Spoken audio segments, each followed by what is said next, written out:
अजून धुळ्यात आशा सेविका गटप्रवर्तक रस्त्यावर आलेले आहेत। पगारवाढीसह विविध मागण्यांसाठी एल्गार त्यांनी पुकारलाय। तसंच आश्वासन देऊनही अंमलबजावणी न केल्यानं हा संप पुकारला गेलाय।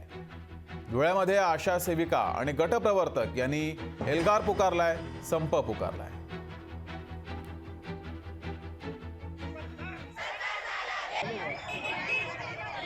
या सरकारचं करायचं काय?